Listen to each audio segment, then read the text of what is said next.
Welcome to my mommy's podcast. This episode is brought to you by Beekeepers Naturals. They're on a mission to reinvent your medicine cabinet with clean remedies that really work, including some of my favorites that I'm going to tell you about today, like Bee Soothed cough syrup, which is a really clean cough syrup that helps you and your family bounce back quickly. I always keep this in my cabinet to have on hand at the first sign of being under the weather. And unlike a lot of cough syrups, it doesn't have any of the ingredients I'm trying to avoid. It has a naturally delicious, sweet, very mild berry taste, and it's powered by some of my favorite natural immune supporters like pure buckwheat honey, elderberry, which I have talked about a lot on my blog, and chaga mushrooms, which is known as the king of mushrooms for all of its antioxidants and immune supporting properties, as well as bee propolis and olive leaf extract. It is free of drugs, dyes, dirty chemicals, and refined sugar. And like I said, it tastes delicious. So if you are feeling lousy, to soothe your throat and promote recovery, you can take this delicious cough syrup. And my kids, I don't have to fight them at all. They absolutely love it. It's not my only favorite Beekeepers product, though. My family is obsessed with pretty much all of their products, but some of others that we love. Their Propolis throat spray is one of my go-tos. I always travel with it, and I always keep it in my purse. Propolis is incredible. It's not honey. It's made out of plant and tree resins, and bees use it as essentially the immune system of the hive to keep the hive safe from germs. And now humans get to benefit as well. I like to use 4 sprays every morning in my throat for a natural immune support, and I use more anytime I'm feeling under the weather or a scratchy throat. They also have something called Bee Elixir Brain Fuel, which I have taken today as I record podcast. It is one of my remedies to naturally beat brain fog and really helps me be productive. I like to take 1 shot first thing in the morning, especially on days like today where I have to be on task and focused all day to support clearer thinking, deep focus, and a healthier brain over time. It's better than coffee because it has no jitters. I won't lie, I like to drink coffee as well, but it's powered by science-backed adaptogens that really help me feel like I'm focused and in the zone without feeling jittery at all. My kids really love their bee-powered honey, which I think is the most powerful honey on the planet. It's not just any honey. It's a blend of propolis, royal jelly, and bee pollen. So it's great for energy and immune support. And another thing, it tastes delicious, and it can be used with drinks or on foods or all by itself with a sprinkle of sea salt, which is my favorite way. It contains raw honey, which is an easily digestible natural fuel. So I've been taking a spoonful of this before I work out on really active workout days. It also contains bee pollen, which is nature's multivitamin and contains free-forming amino acids and nutrients. It's actually denser in protein than any other source on the planet, and it's used by Olympians to improve endurance and performance. It contains propolis, which I mentioned already, as I love as a germ-fighting compound, and royal jelly, which is what is given to the queen in the hive, and it contains the neurotransmitter acetylcholine and some really unique fatty acids that help promote clarity, brain health, and focus. You want to check these out and upgrade your medicine cabinet. I would stock up soon because a lot of these stock out, especially this year. I have a feeling they're going to go quickly. Check out Beekeepers Naturals and save 15% on your first order by going to beekeepersnaturals.com/wellnessmama. That's BEEKEEPERSNATURALS.com/wellnessmama to save 15% and upgrade your medicine cabinet. This episode is brought to you by Alatura. You've probably heard me talk about them. This is a skincare company I love, and it's founded by a dear friend of mine, Andy, who created these incredible products when he was in a horrible accident that left him with scars on his face. And this sent him into an incredible research phase to figure out ways that he could hopefully heal those scars and not have them with him for life. And he developed some incredible products that have allowed him to do just that. One of my favorites is their face mask, and if you've seen me on Instagram with clay all over my face and hair, this is likely the one that I'm using. It's a simple mask that does incredible things for the skin and contains dozens of really, really beneficial ingredients. I notice a big difference in my skin tone when I use it regularly. They also have something called the gold serum, which I find especially nourishing for my skin without being too oily. And I love to use that, especially before going outside or if I'm going to be in front of the red light. I just find it is really, really beneficial for my skin. I love all of their products because they use completely natural ingredients, and not just natural, but incredibly beneficial ingredients. Andy goes above and beyond to make sure that everything that is contained in these formulas are so beneficial for the skin. And his skin is certainly a testament to how well they work. And I've gotten incredible feedback from many of you who have tried these products and loved them as well. They're much less expensive than spa variations of skincare products, and I find that the quality is so much better, and I don't worry at all because I know they're so natural. I would love for you to check out their products and find out all about the different formulas they have by going to alaturanaturals.com/wellnessmama, and they've generously offered a discount of 20% with the code wellnessmama, all capital, all one word. Again, that's alaturanaturals.com, alaturanaturals.com/wellnessmama, and the code wellnessmama to save 20%. Hello, and welcome to the Wellness Mama podcast. I'm Katie from wellnessmama.com and wellness.com. That's wellness with an E on the end. My new line of personal care products. Be sure to check them out. This episode is about one of my favorite topics, which is education, but not in the traditional sense that a lot of people think of education, but specifically for our kids. And how do we set them up for the best chance of success in life? And what does success even look like in an increasingly technological world? And I'm here with one of my favorite people to talk about this topic with, Jesse Elder, who is an author and a mentor, speaker, a multi-time entrepreneur. And he is also working on creating resources for families specific to the changing nature of education right now. Jesse's a really cool example of this because he actually never received any traditional classroom education and has become a wildly successful entrepreneur. He would argue not in spite of that, but because of that. So we talk a lot about how to maintain our kids' natural states of creativity, critical thinking, imagination, courage, and he has a really amazing approach that he recommends. It dovetails really well with the kind of uncurriculum that I'm creating, that I've used with my own kids and will have available to share with you guys soon. But I think this is a very timely and important conversation, especially as many families are taking on more and more of the education of our children with the changing nature of the school system. So I think this is an incredibly relevant and timely episode. It was a great conversation. I hope that you will learn as much as I did from it. Jesse is a wealth of knowledge. So without further ado, let's jump in. Jesse, welcome. Thanks for being here. Katie, it's my pleasure. Really, I've been looking forward to this. We've had so many conversations offline. It's nice to get one recorded. Yeah, I've been looking forward to this as well. And exactly like you said, we've had some incredible discussions. And I think this one will be a really fun listen for everybody listening today. And to start, for anybody not familiar with you, I'd love for you to just give us a little bit of your background. And especially since we're going to be talking a whole lot about education today and what education actually means, talk about your educational experience as a child. Sure. I am incredibly appreciative to have never gone to school. I've never been in a classroom. I've never sat behind a desk. I've never gotten a grade or taken a test that came from a book. My dad was a school teacher, ironically, for most of his career, and he saw a lot of things that were happening in the system, even back then. And he said, "Yeah, we don't really want to be part of that." So I was given a tremendous amount of freedom growing up, and the more time that passes, the more appreciative I am to have had that freedom and had the opportunity to learn from my own experiences and experience natural consequences, which are the best teachers. And I think we should be able to dive into some specific ways that parents who are interested to facilitate that for their own kids can do so. Yeah, absolutely. So many directions we can go with that. What did that actually look like for you on a day-to-day level? Because I know, knowing you as an adult, that you certainly, like, a lack of this classroom education does not seem to have at all impaired your adult life. In fact, if anything, it seems to have enhanced it because you've been successful in many different areas. But what did your day-to-day look like that was probably such a stark comparison to what a lot of kids today, what their day-to-day looks like? Yeah, I love this question, Katie. I obviously I'm looking back through the filter of my own, my own memory, my own values as they've evolved today.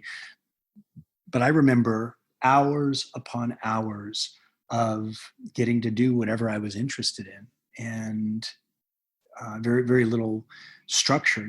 There was, you wake up and you eat breakfast and you do your chores, and that's it. And we'd have stuff scheduled. It wasn't just like, my mom would just disappear and say, all right, you're on your own. But there was hours and hours every day that we were free. And I'm the oldest of five. And so my brothers experienced this to a certain extent as well. And my sister later when she came along. But there was, you do your chores, and then what are you into? I would go take my bike to the library and I would check out every book that they had on whatever subject I was interested in. And it ranged from medieval weaponry to snakes and turtles. And I thought I wanted to be a herpetologist, a reptile scientist. So I read every book in the library and planes, and then history, and tons and tons and tons of fiction. And ironically, I didn't talk until I was 4.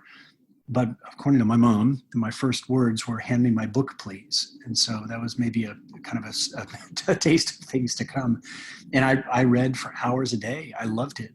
And spent a lot of time playing outside and just building forts and having all these experiments. And, we would at various times have different resources coming in, either borrowed from other families, because we really didn't have a lot of money growing up, but we never felt poor. I didn't feel financially poor until I was like 18, and I started to get out in the world and go, oh wow, everybody didn't live in a trailer with no air conditioning. This is weird. Okay. But I was a very rich childhood, full of experiences, full of adventure, full of memories. And that lack of structure allowed a very resilient inner structure to develop. And every time I would have a desire to learn something, every time I would just have this insatiable curiosity, which, by the way, I think is a natural state of a human being. I think human beings are born innately curious. It's only when we're taught or told that what we value is less important than what other people think is important. That's when the curiosity begins to die. But it can never be killed. And so you can bring it back pretty quickly, even if somebody's had that experience, child or adult. But I had the experience many times of being frustrated because there was something I wanted to learn, I wanted to know, and I couldn't figure it out. And I remember one time, I just thought about this now because we're talking about it. I was super, as I mentioned, I was super into snakes and turtles and reptiles.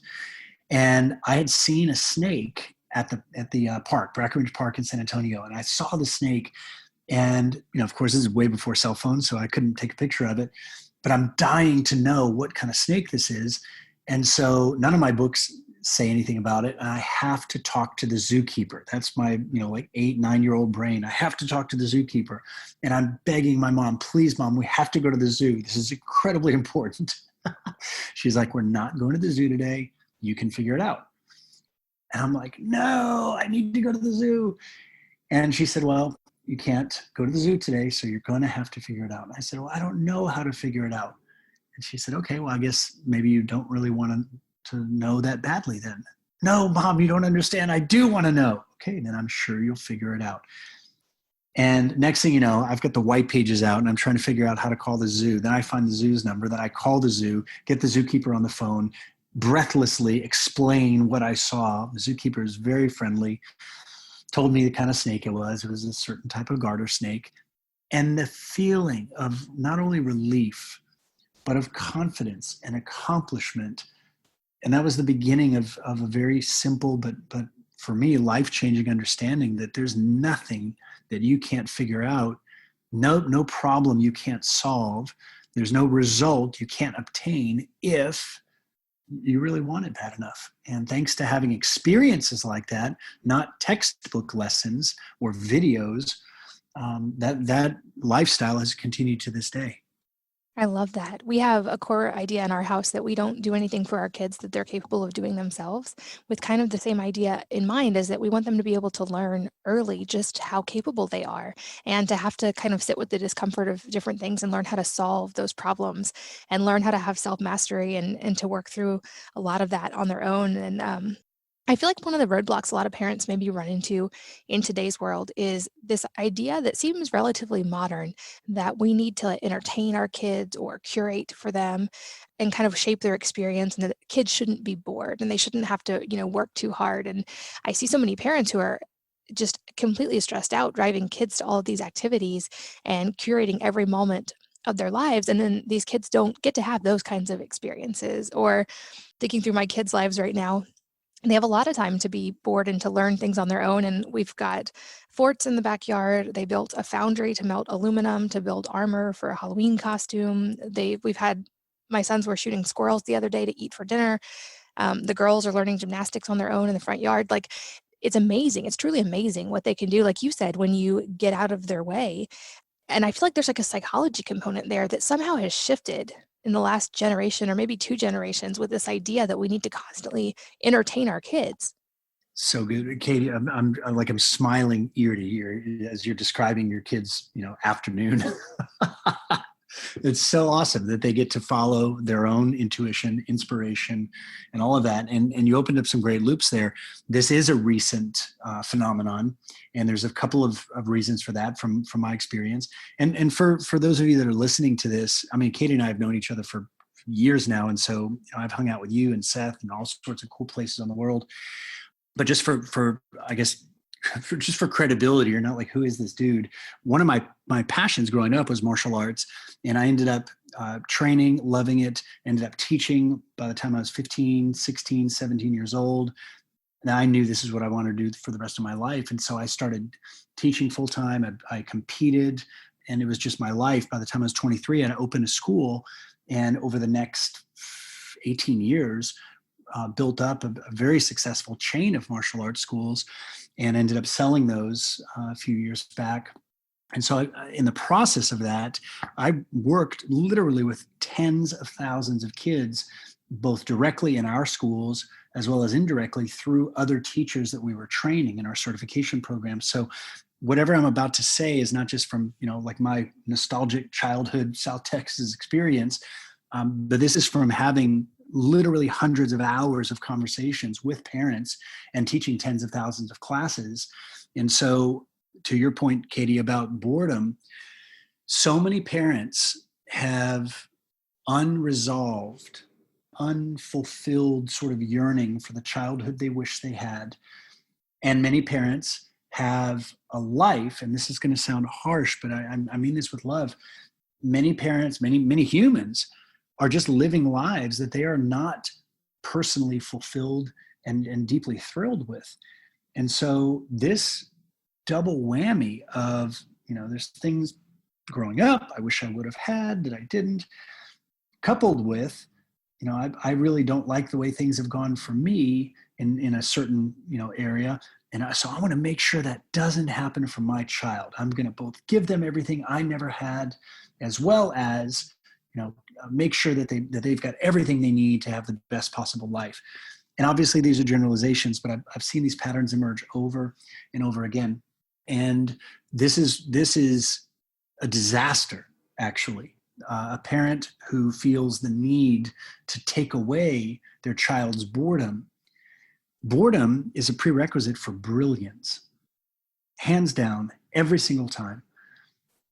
And if a child is allowed to be bored, and if a parent can have the fortitude and the foresight and their own resilience to say, when their child comes to them forlorn and wringing their hands and I'm bored, is just to smile and say, sweetie, that's okay.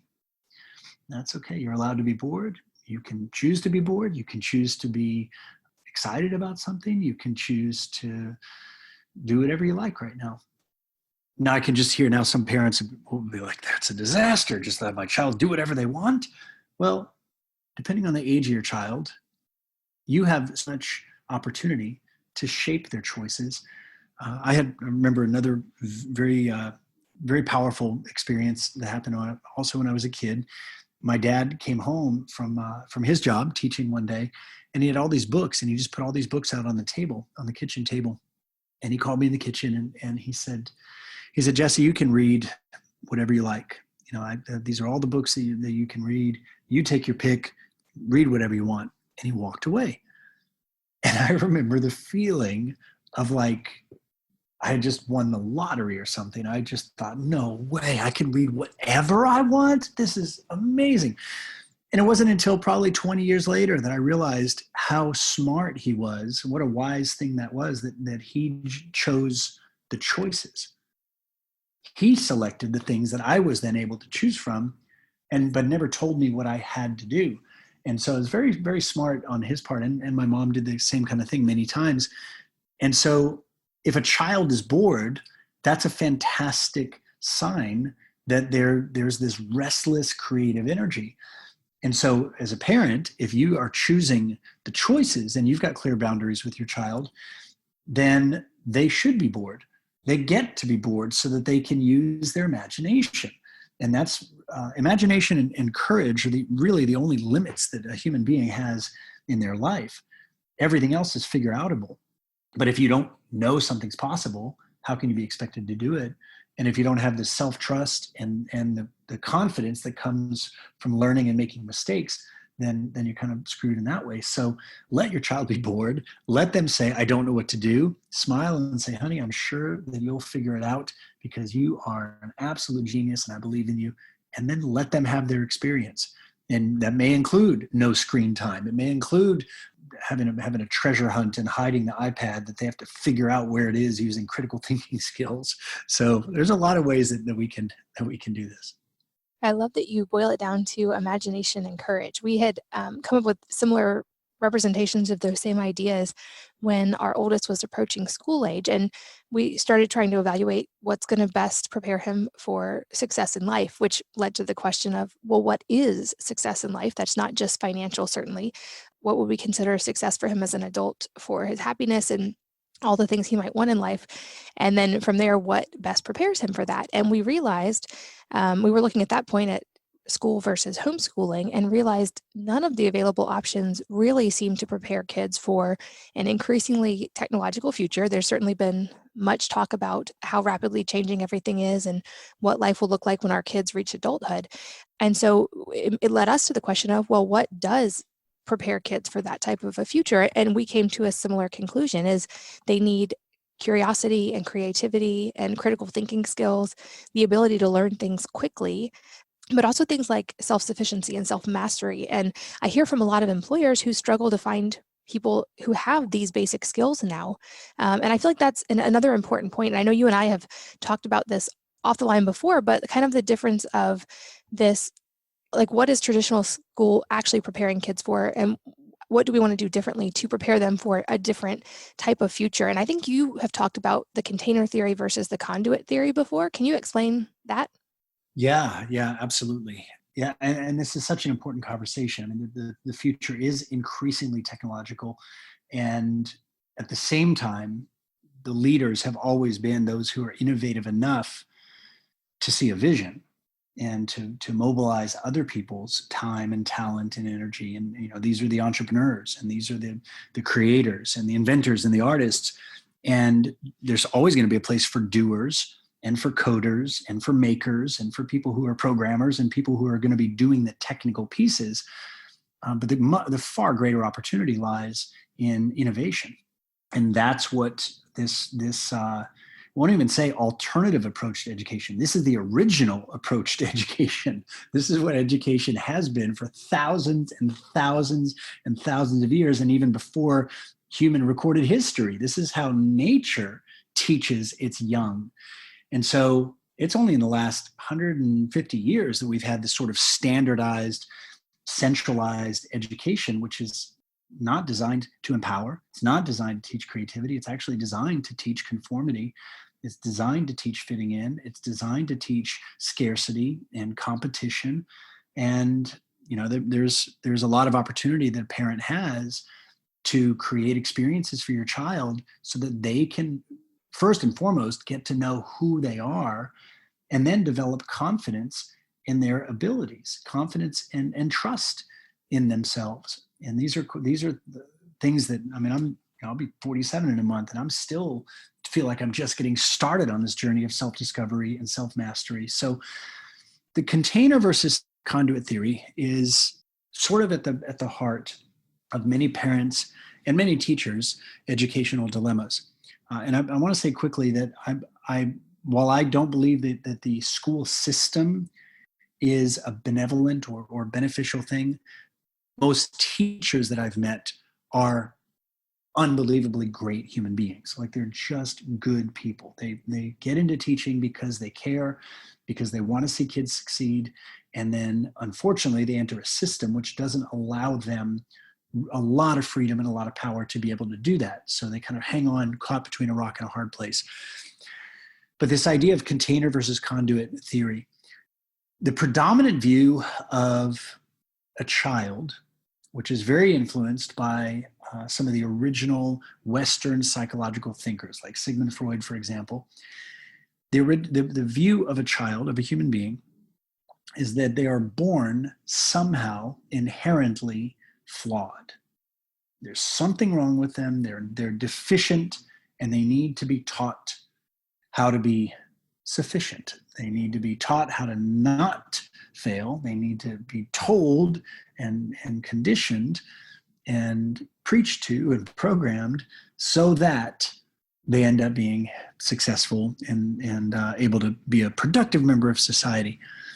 Well, this is a very interesting premise. If we assume that a child is born incomplete intellectually, they don't have the skills that they need in order to succeed in the world, well then, yeah, that makes sense. Then you have to put them in a classroom and just force feed them all of this information. But this is a very, not only inaccurate, but I think it's a very damaging way of looking at a human being. Anybody who's ever held a baby in their arms can't see anything. If they're a halfway healthy human, they can't see anything except this bundle of joy, this fresh from source energy, fresh from God, fresh from heaven. Here they are, arrived into this place. And the reason people feel that way when they see a baby is because it reminds every one of us of who we are at the core. Before we get the conditioning, before we get the programming, before we're taught that we're not enough. And there's not a baby in the world that's born thinking that there's something wrong with them. Every one of us had to learn that from our environment. And it's just not true. We're born enough. We are born worthy. There's nothing we're here to prove or that we have to make up for. And obviously those are some of my beliefs and my worldviews, and everybody's free to have their own.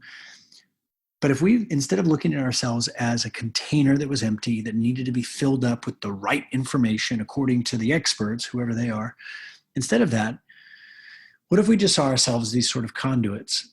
And you've got input and you've got output. You've got information that's coming in, you make some choices, and then there's an expression. There's a communication, there's action. And if we're continually receiving input, then our ability to make sense of that information is going to determine what our actions are going to be. So easy example, take a child, 5, 6, 7, 8, 9 years old, and without any instructions, without any rewards or any threats, just sit them down, let them have a room to themselves for a couple of hours with a blank journal and some markers. And if they were to just be free to have their own experience, their imagination would begin to kick in. Now, where is that information coming from? Well, we can say pretty observably it's coming from, movies they've seen and stories they've heard and friends and family members. But eventually the imagination is going to really come online, and they're going to start to draw things that are quite fantastic. They're going to get ideas that are going to be captured in visual form. And so this creative expression, this ability to create, is very much a natural human function. And I'm not suggesting that everybody's just going to operate purely on intuition all the time. There's obviously a tremendous place for that, but there's also a tremendous place and value in accumulating knowledge, accumulating information. But just think about what happens when a child is free to pursue their own interests and, to a large degree, control their own input. if they're naturally drawn to gardening, or if they're naturally drawn to hunting, or if they're naturally drawn to coding, or they're naturally drawn to drawing, or they're naturally drawn to taking care of their siblings, or they're naturally drawn to disappearing on their bike for an hour or two or 10, depending on your comfort level and where you live. Let them follow their own intuition, their own desire. And this is one of the most challenging parts of being a parent, is just trusting that, that your child is perhaps even guided, by a higher power. And perhaps that your job is to let that connection strengthen on its own. And children are watching how we live. They're not listening to what we say. And so if any parent out here has again, I mean this lovingly, but this is just what I've seen over years and years and years. So many parents are trying to tell their children how to live a good life. Kids are not listening. They're watching. They're watching to see, do you love your life? Do you enjoy your day? Do you enjoy work? Do you enjoy your partner if you're in a relationship? Do you love yourself? Do you treat yourself kindly? Do you take time for yourself? Are you having your own adventures? And some of those might include them, some of them might not. But that's what is forming this sort of composite of a child's information and input, and far superior to just taking a bunch of books, having them memorize so that they can get a test which is going to produce a grade that has arguably very little merit in the real world. Have there been any roadblocks or challenges for you that have come up because you didn't have the same classroom education a lot of kids have, or have you been able to navigate all of those? Oh man, Katie, there's been so many roadblocks, so many obstacles, every single one of which was internal and self-created. Yeah, nothing practical, nothing tangible. And to be clear, I found something early in life that I loved, martial arts. And martial arts is admittedly an unregulated industry. So you don't have to have a degree. You don't have to go to university. You don't have to become an MD or PhD. I know many of my friends growing up wanted to be veterinarians. They wanted to be surgeons. And so they took the steps appropriate to that and ended up acing their MCATs when they were 15 years old. So I personally didn't have any of those to deal with, although I'm confident that I would have figured it out. My roadblocks were much more reconciling my own sense of insufficiency in a world that prized grades. In a world that prized education. And again, it didn't really hit until my early 20s when I started hanging out with people who were going to college. And, I was this kind of freak who just never went to school. But again, it was perfect because it really reinforced the value of self-reliance. And it helped me to have it not just help, it gave me an experience of what I would call self-authorization, that I know who I am. And I know what's right for me, and whether somebody approves of it, disapproves, is dismissive, or is curious, that's their experience. And I'm more than happy to have a conversation, but it doesn't have anything to say about me. I know who I am. And so those experiences in my early 20s were not comfortable, but I wouldn't have had it any other way. Yeah. And to echo what you said a minute ago too, I agree with you 100%. Some of the most amazing people I know are teachers. And I think, like you said, teachers get into this because they truly do care. And there are some really, truly incredible teachers. I say the same thing about doctors. Even though I don't agree with necessarily all of the traditional medical approaches, I have found largely that doctors get into that and endure all that school because they really do care.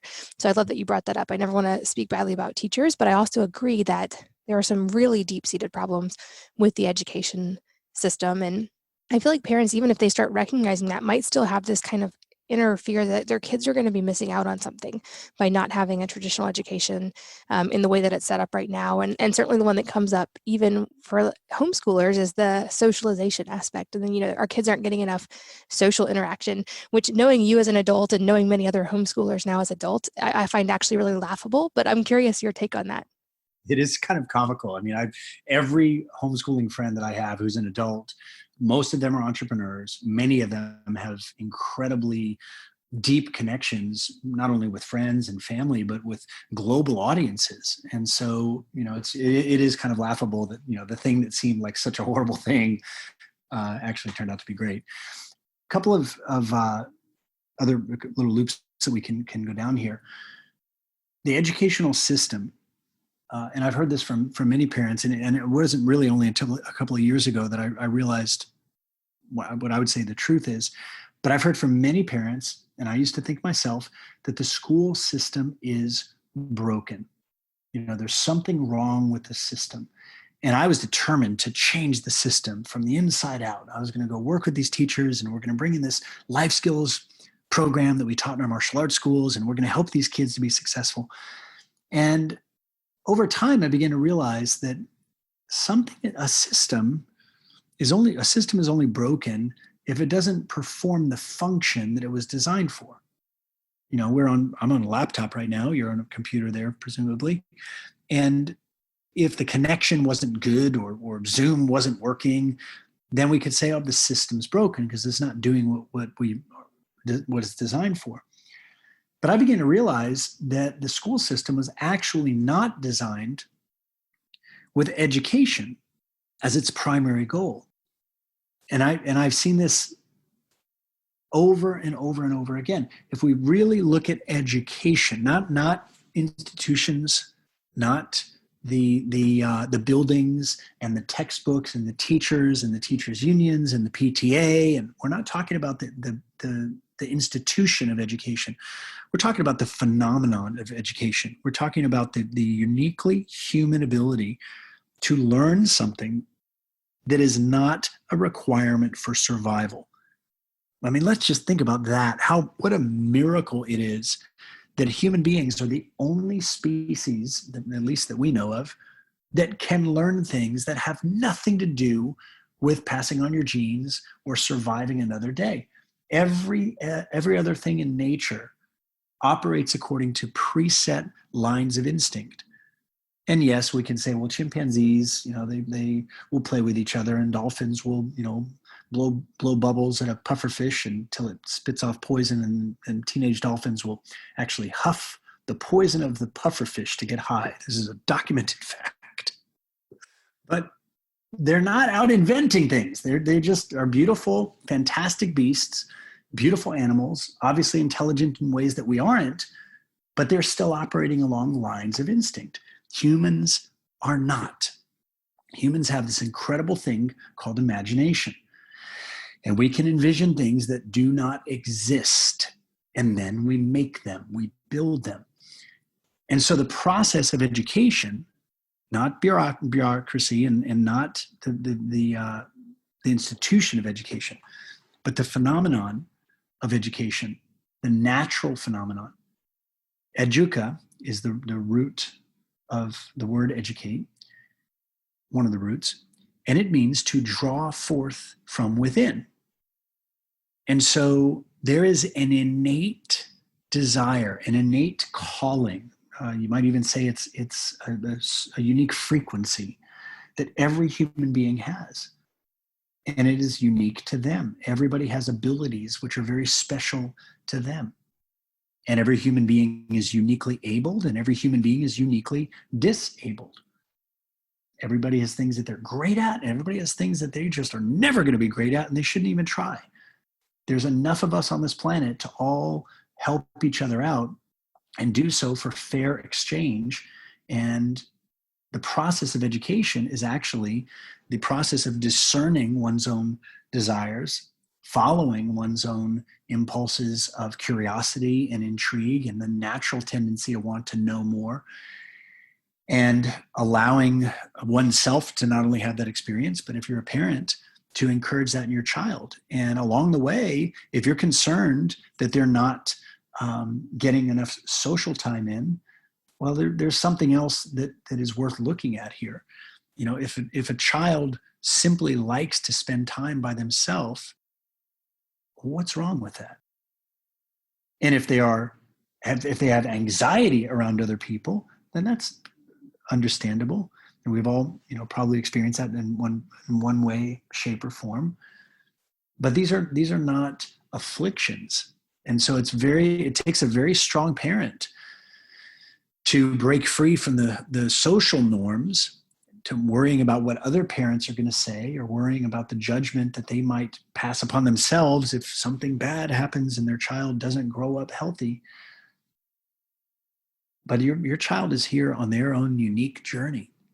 And if you stay out of their way and continually reinforce the belief that you have in them, and give them lots of opportunities to have lots of different experiences, they will find the things that they gravitate towards. Like Katie, you're talking about your daughter's doing gymnastics, and then you've got a foundry where you're making armor for a Halloween costume. I mean, who does that? Well, that's the natural response of a self-authorized, empowered child who's given the freedom to pursue what they want, perhaps a little bit of resources, or at the very least, encouraging their resourcefulness so they figure it out on their own.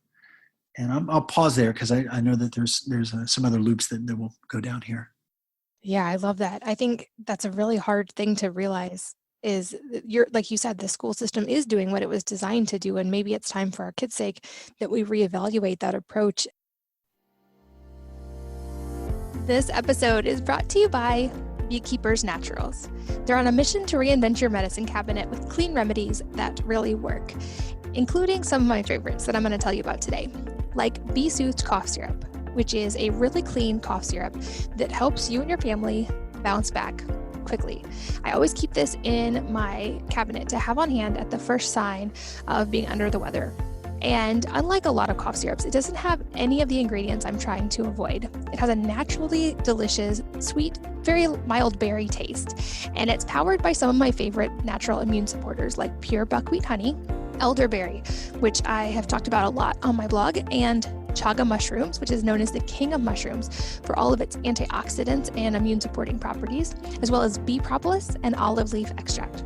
It is free of drugs, dyes, dirty chemicals, and refined sugar. And like I said, it tastes delicious. So if you are feeling lousy, to soothe your throat and promote recovery, you can take this delicious cough syrup, and my kids, I don't have to fight them at all. They absolutely love it.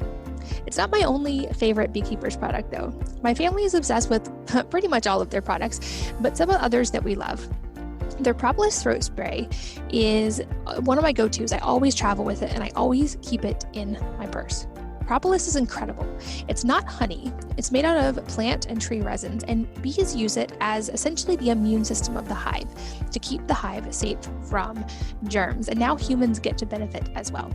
I like to use 4 sprays every morning in my throat for a natural immune support, and I use more anytime I'm feeling under the weather or a scratchy throat.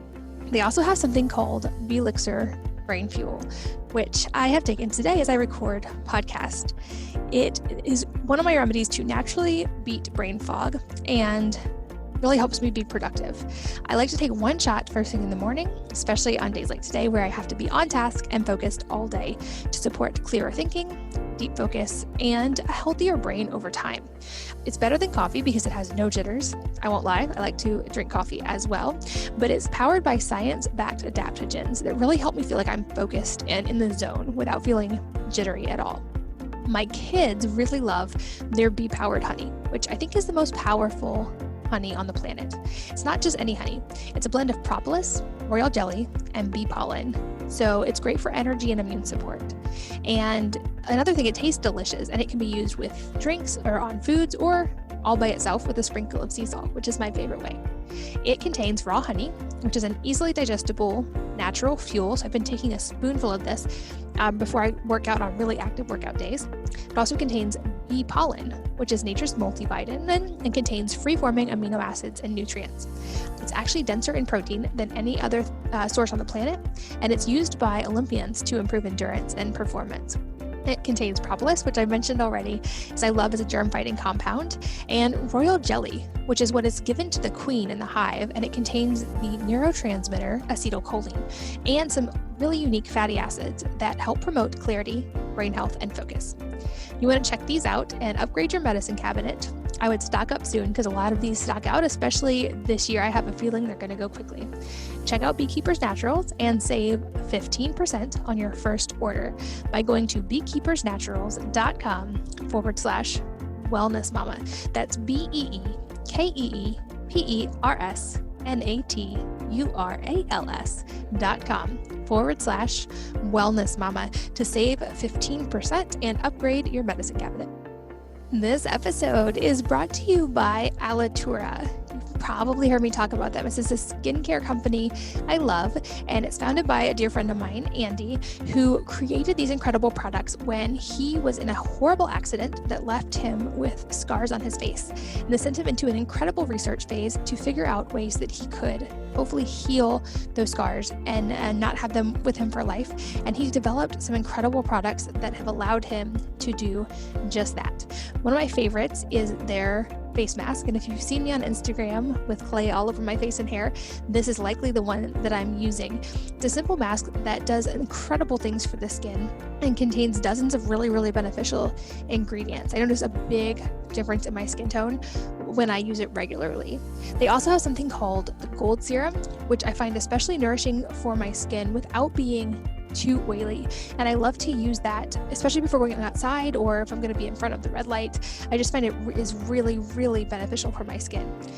I love all of their products because they use completely natural ingredients, and not just natural, but incredibly beneficial ingredients. Andy goes above and beyond to make sure that everything that is contained in these formulas are so beneficial for the skin, and his skin is certainly a testament to how well they work.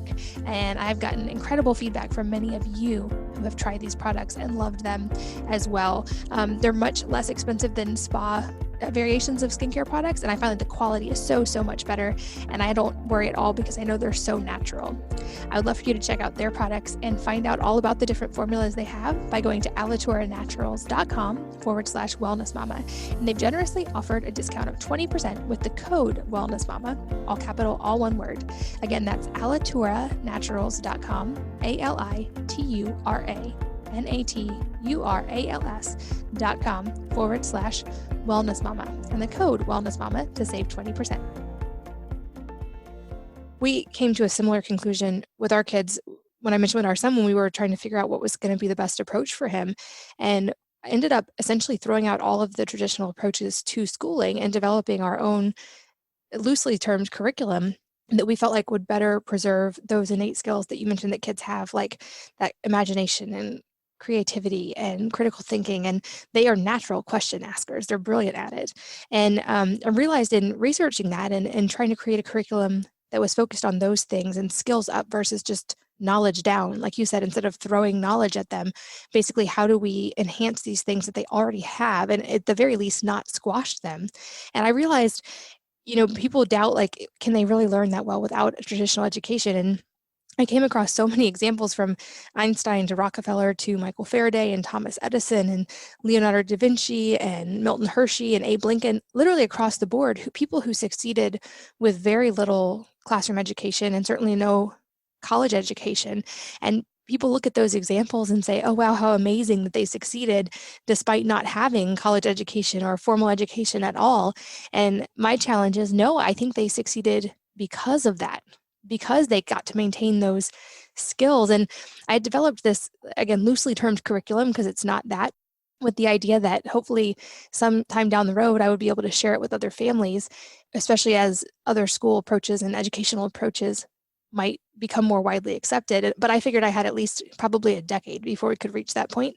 And then this year COVID hit, and now virtual schooling is widely accepted in all states. And so I'm working on getting this in a format that families can use. I know you've been also working to get families resources to help kind of create some of these alternative approaches that let kids preserve these innate qualities. What are some of the ways that we can create this type of educational foundation and experience for our kids outside of having them being in a classroom, now that that's such an option? Yeah, I love this. It really is an exciting time, as challenging as it has been for most people this year. And real quick, I want to just echo what you said about these minds who did not go to school, and yet they were so successful. I am absolutely convinced, after studying this and with my own experience and observing so many families and just being around so many successful, and I don't just mean financially, but physically, relationally, spiritually, people who are genuinely happy with their lives. I'm convinced that if everybody would have had the Abraham Lincoln experience, let's call it that, if everybody would have had the experience of learning on their own, we would have a full world of geniuses. They wouldn't be seen as these phenomenal celebrities who are so rare. They would be everywhere because that is the natural state of a human being. The fact that they are so rare speaks to, what happens when somebody slips through the cracks, when somebody makes it, out of the system with their mind and their heart and their brain and their intuition and their courage and their integrity intact. And I realize I'm taking a very hard line on the school system here, but it was not designed to encourage creativity and innovation and all these things. So for parents who are listening to this, let's say your child is in the system and is, for maybe even just nothing more than convenience. Maybe there is, there are some other factors that make it challenging for you to create homeschool or pod learning or some other alternative. Here's my best suggestion that I've seen has been useful for parents and for students.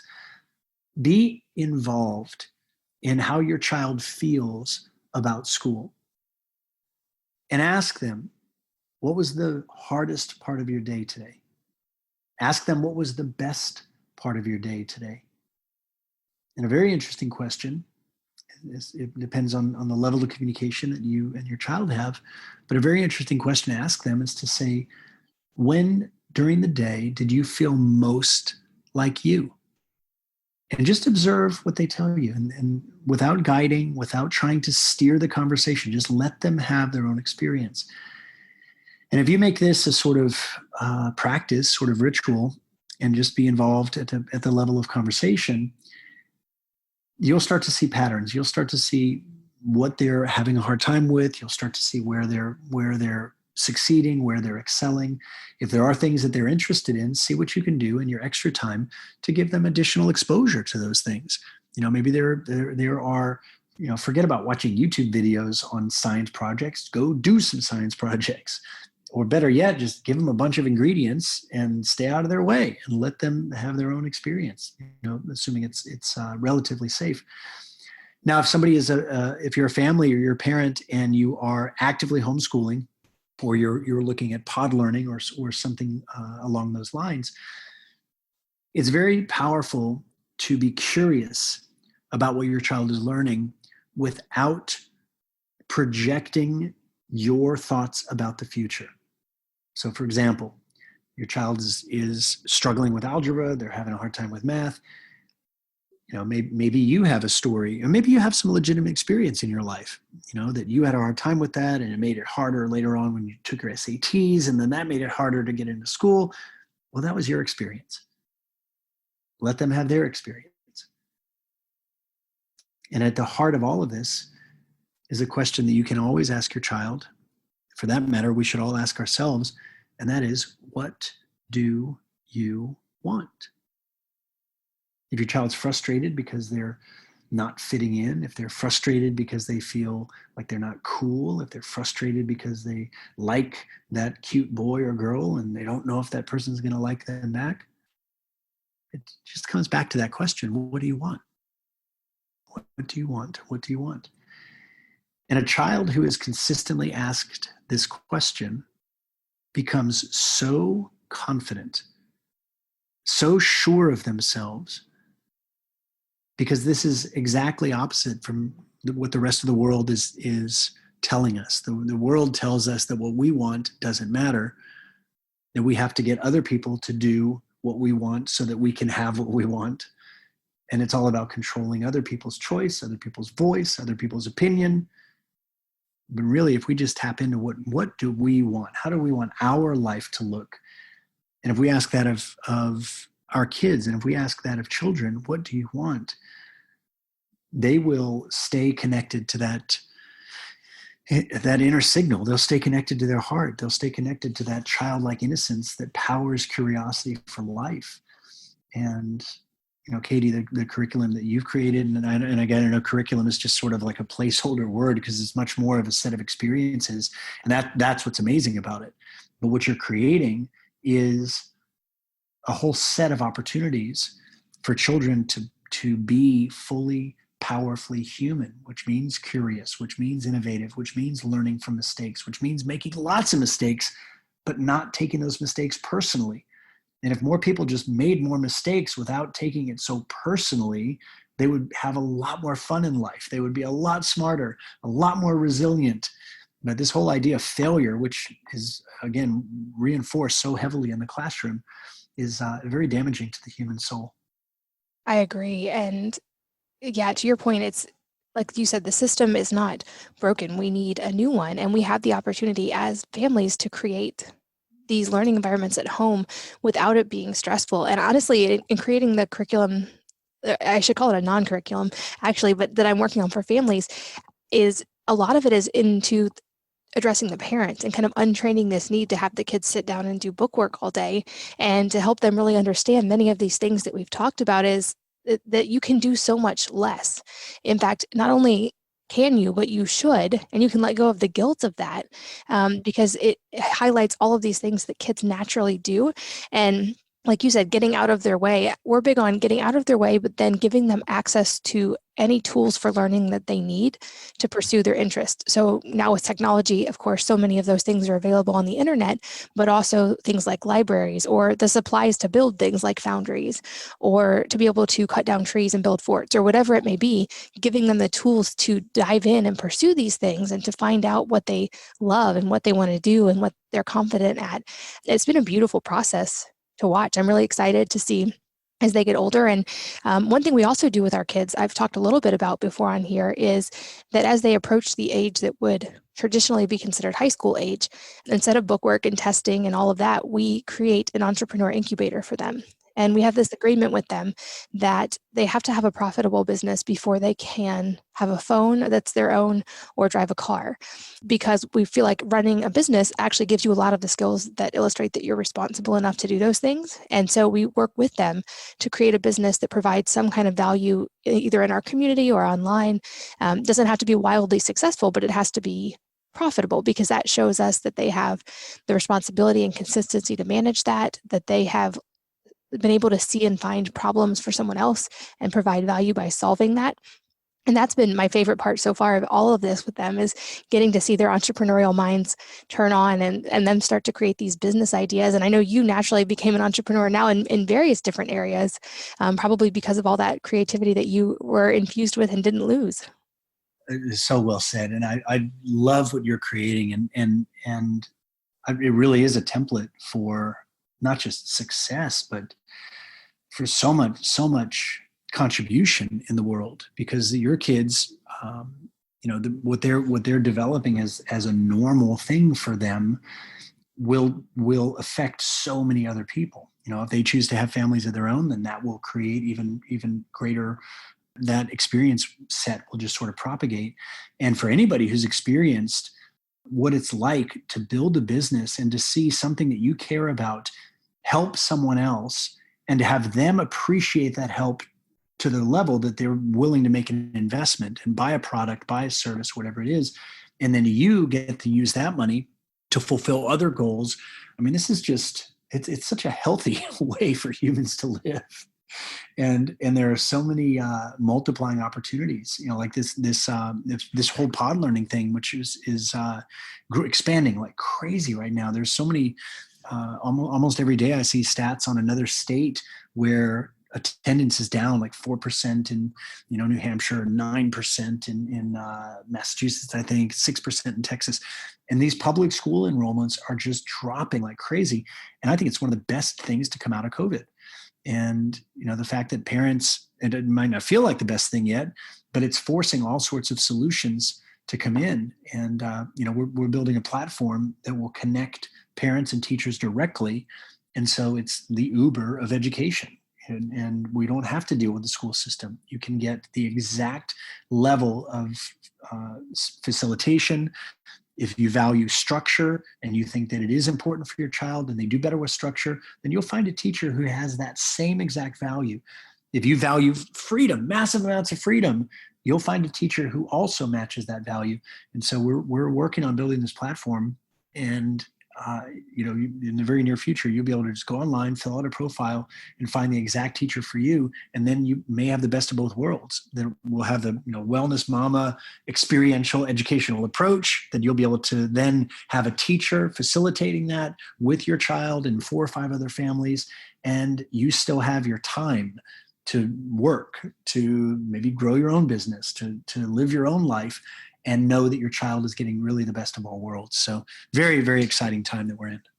Yeah, I'll make sure there's links. I know you have a group for this already, and so people can figure out how to stay in touch and learn more as the pod learning program unfolds more and more. And of course, I'll keep sharing details about my system as well. You're right. I think they dovetail perfectly, and you are the perfect solution for parents who aren't quite willing to make the jump to homeschooling, or just simply can't, or don't have the time, or it's not the best option for whatever reason. Like you said, I love that COVID has opened up these opportunities where things like pod learning are now widely accepted in most states. Do you guys have any resources for parents who, as they jump into that, for navigating the laws of different states? Because I know there's some variation in different states. Yeah, surprisingly, the local state governments have all of their stuff basically available. So you can just look up the laws on pod learning, homeschooling, private classroom, and with a couple of Google searches in your area, you'll be able to find what they require, what they need. And these laws are changing. At the time of this recording, there are certain laws in place where for health and safety, that's the reason that's being given, there's no more than 6 children in certain jurisdictions. That's going to change. Is going to change, by next week. It's going to change by next month. There are some states, Massachusetts, as of a couple of months ago, that will not allow a teacher to get paid by families privately. But these are reactions. These are very reactive measures on the part of the school system, because they, speaking openly here, I think they see the writing on the wall. They see that given the opportunity for a different solution, many parents are going to take that. For me personally, my risk tolerance is pretty high, and if I was a teacher, I wouldn't charge anything to be in my pod. I would say, hey, I'm going to teach because I love to teach, and if we match philosophically, and if our values align, and I'm somebody that you would like to work with your child, then I'd be honored to do that. No charge. I am going to invite you to buy a T-shirt for your child so that they can wear it to PE, and the T-shirt is about $8,000 a year. And, you can take care of that with PayPal or credit card or whatever's best for you. And you can even break it up into monthly payments, but it's just for a T-shirt. Now, that's me. People listening to this can do whatever they want, but I do know that you cannot stop innovation, and bureaucracy will always try and find a way to slow things down. And bottom line is that nobody gets to tell you what's right for you and your family, and you get to make choices that are safe, that are healthy, and respectful for everybody involved. Yeah, that's a great point. I have a similar risk tolerance to you, and I'm just really excited to see all these changes happening in all these different states, and seeing so many parents being willing to take an alternative approach, partly out of necessity this year. But like you said, I think it's a great silver lining of COVID, and I'm really grateful that this is happening, and grateful to be able to be part of that change and help families along the way. And as I knew it would, of course, our time has flown by because I could talk to you all day. But a couple of questions that I love to ask at the end of episodes is, first of all, if there's a book or a number of books that have had a dramatic impact on your life, and if so, what they are and why. Yeah, various phases, I guess, in my life. Growing up, I read all the Hobbit and Lord of the Rings, and I didn't realize until years later how impactful that was for me. And it's interesting, but they still sort of function as a sort of filter that I find useful. So those are classics that have served me really well.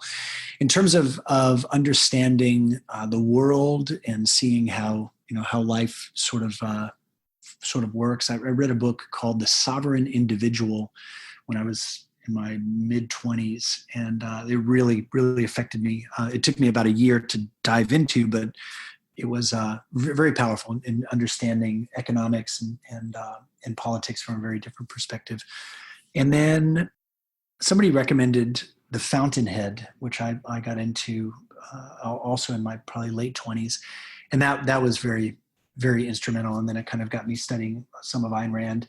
And while I'm not a self-professed, well, anything, I don't really have many labels, but I appreciated her writing and the way that she spoke so intensely about self-reliance and about trusting oneself and operating on a fair basis with the world.